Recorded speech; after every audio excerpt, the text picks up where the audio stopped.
Good morning students, welcome to my channel develop your skill. तो स्वागत है आप लोगों का इस चैनल में। ठीक है, आज हम क्या पढ़ेंगे? वाक्य, सेंटेंस। छोटी छोटी क्लास में आप लोगों ने बहुत पढ़े होंगे सेंटेंस, लेकिन आज आपको इसका हम पोस्टमार्टम करके दिखाएंगे। ठीक है, देखिए, सेंटेंस को जानना उतना ही ज़रूरी है जितना ग्रामर में आप लोगों का पार्ट्स ऑफ स्पीच को जानना है। ठीक है, देखिए, सेंटेंस क्या होता है? सेंटेंस और ग्रुप ऑफ वर्ड्स। चलिए हम डेफिनेशन लिखवा देते हैं साथ ही साथ, जिससे आपको बेनिफिट रहे। A group of words that makes a complete sense is called sentence। ठीक है, फिर से पढ़िए। A group of word that makes a complete sense is called sentence। देखिए, a group of words मतलब शब्दों का समूह। that makes a, जो निकाले एक या जो बनाए एक, complete sense भावपूर्ण, is earth, complete make sense यानी कि कंप्लीट सेंस जो बनाए, पूरा अर्थ जो बनाए, इज कॉल्ड सेंटेंस। क्या कहलाता है? वाक्य कहलाता। देखिए, हिंदी में हम कैसे बनाएंगे? शब्दों का वह समूह, क्या? शब्दों का वह समूह जो एक भावपूर्ण, ठीक है, या हम कह सकते हैं अर्थ निकाले। क्या निकाले? अर्थ निकाले, सही अर्थ निकाले। शब्दों का वह समूह जो एक सही अर्थ निकाले, वाक्य कहलाता है। क्या कहलाता है? वाक्य कहलाता है। ठीक है, देखिए, फिर से पढ़ते हैं। शब्दों का वह समूह जो एक सही अर्थ निकाले, क्या कहलाता है? वाक्य कहलाता है। ठीक है, देखिए, जब हम आपके रीअरेंज, जैसे हम एग्जाम्पल ले लेते हैं। ठीक है, आपको एग्जाम्पल से समझ में ज़्यादा आएगा। एग्जाम्पल हमने लिया, इज ए बॉय ही। ठीक है, तो हमने ये ले लिया सेंटेंस। अब ये क्या है? हमारा इनकरेक्ट सेंटेंस है, इनकरेक्ट। अब देखिए सेंटेंस का रियल मीनिंग क्या होता है? A group of words that makes a complete sense. ठीक है, एक सही क्रम, मतलब शब्दों का सही क्रम। अब ये बताइए, इज है, एक, लड़का, वह, ऐसे कोई बोलता है क्या? आप लोगों ने सुना है, तुम मेरे लिए पानी लाओ को ऐसे नहीं, ऐसे बोलो, पानी लाओ तुम मेरे लिए, ऐसे बोलोगे? नहीं बोलोगे ना। तो शब्दों का एक क्रम होता है। हिंदी में आप लोगों ने पढ़ा होगा ना, शुद्ध अशुद्ध वाक्य, उसी तरीके से कुछ ये होता है। तो देखिए यहाँ कैसे हम बनाएंगे, ही इज अ बॉय। अब इसको समझो, ये क्या है? हमारा सब्जेक्ट। ठीक है, ये क्या है? हमारी वर्ब। ये क्या है? हमारा ऑब्जेक्ट। तो ये होता है हमारा डिवाइडेशन।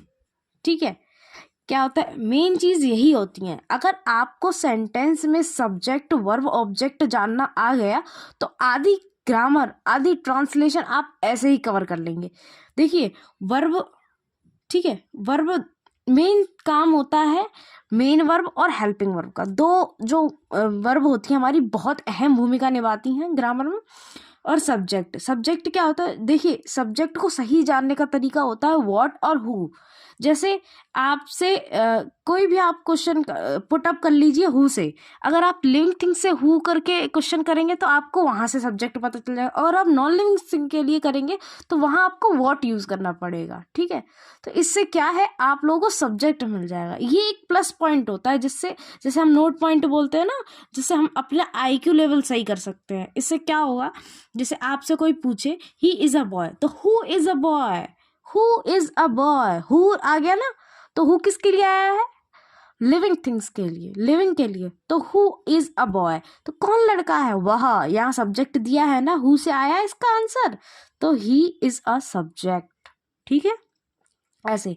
और देखिए वर्ब के बाद चाहे वो मेन वर्ब हो चाहे हेल्पिंग वर्ब हो, उसके बाद जो कुछ भी आपको मिलेगा वो सब क्या होगा, ऑब्जेक्ट होगा। क्या होगा, ऑब्जेक्ट। ठीक है, इतना समझिए। अब देखिए एक चीज और, कुछ बच्चे कंफ्यूज हो रहे होंगे कि अगर वर्ब ऑब्जेक्ट ऐसे डिवाइड कर दिया है तो प्रेडिकेट क्या होता है।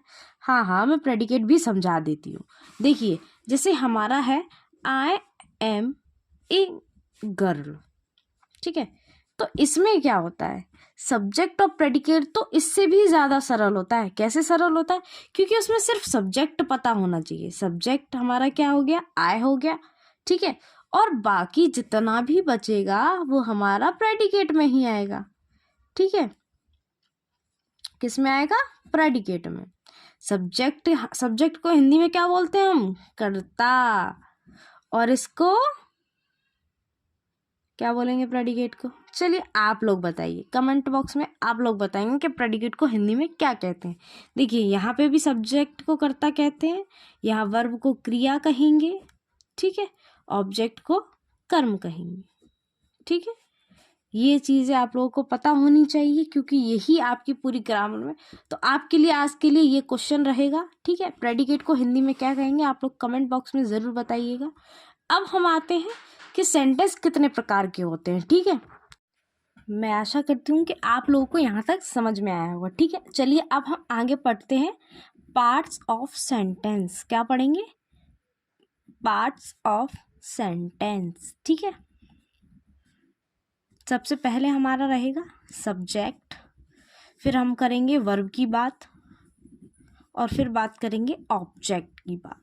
ठीक है, इन तीनों के विषय में हम बात करेंगे। देखिए सब्जेक्ट क्या होता है, जो कार्य को करता है। जैसे ही इज अ बॉय, तो यहाँ लड़के का काम कौन कर रहा है, ही कर रहा है ना, तो यहाँ ही क्या हो गया, हमारा सब्जेक्ट हो गया। ठीक है, तो ऐसे समझना है आपको, हमेशा उस चीज़ का एक्सप्लेन करके समझना है। अगर आपसे कोई दूसरा भी पूछ लेता है कि आपको कैसे समझ में आया, तो आपको वहाँ एक्सप्लेन करना है, उसको समझाना है कि ऐसे समझ में आया। क्योंकि जब तक आपको खुद को संतुष्टि नहीं मिलती कि ये कैसे आ रहा है, उस तरीके से आपको समझाना नहीं आ रहा है सॉरी, तो इसका मतलब है कि आपको भी वो चीज़ अच्छे से समझ में नहीं आई है। जब आप किसी को एक्सप्लेन नहीं कर पा रहे हैं, तो इसका मतलब आपको वो चीज़ समझ में नहीं आई है। तो आप कोशिश करिए कि आप अपने आप से अपने आप को रिप्रेजेंट करिए। अगर आप किसी को समझा नहीं पा रहे हैं, आपके पास कोई नहीं है बताने पूछने के लिए, तो अपने आप को मिरर में जाके एक्सप्लेन करिए कि ये होता है इसका मतलब। जिससे क्या होगा, आपका कॉन्फिडेंस लेवल भी अप होगा, ऊपर से आपको चीज़ें भी अच्छे से याद हो पाएंगी। ठीक है, देखिए वर्ब, वर्ब क्या क्या होता है, जो कार्य होता है, कार्य जो होता है। ठीक है, हिंदी में तो पता ही है, अभी बोला था, सब्जेक्ट को क्रिया कर्ता बोलते हैं, वर्ब को कर्म को सॉरी क्रिया बोलते हैं, ऑब्जेक्ट को कर्म बोलते हैं। ठीक है, अब ऑब्जेक्ट जो किया जाता है,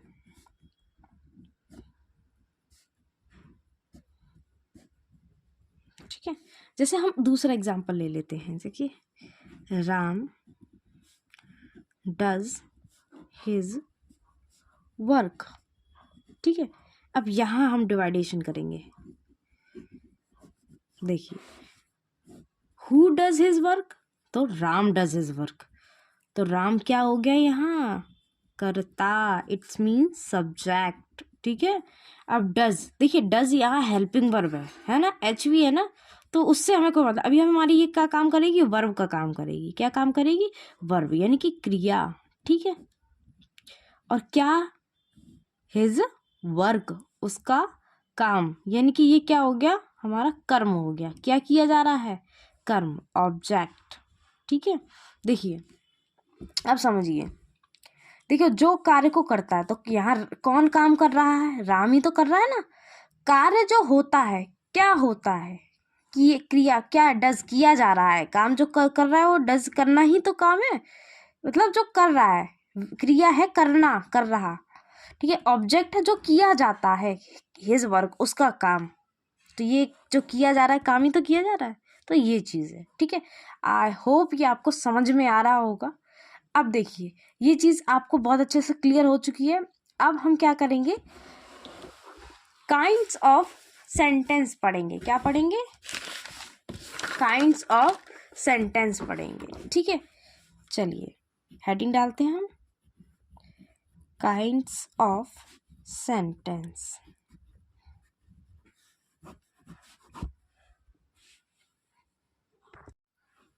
ठीक है, तो काइंड्स ऑफ सेंटेंस डालते हैं। चलिए आज के लिए इतना ही, समय आपका पूरा हो चुका है। तो कल हम यहीं से अपना नेक्स्ट टॉपिक स्टार्ट करेंगे, यानी कि काइंड्स ऑफ सेंटेंस स्टार्ट करेंगे। आई होप कि आपको इस वीडियो में सेंटेंस बहुत अच्छी तरीके से समझ में आए होंगे। मैं आशा करती हूँ कि आप इस पढ़ाई से संतुष्ट होंगे और कोशिश करेंगे कि जो भी आपकी प्रॉब्लम है उसको जड़ से मैं ख़त्म कर पा रही हूँ। Thank you so much for watching. Thank you so much for giving your time. Thank you.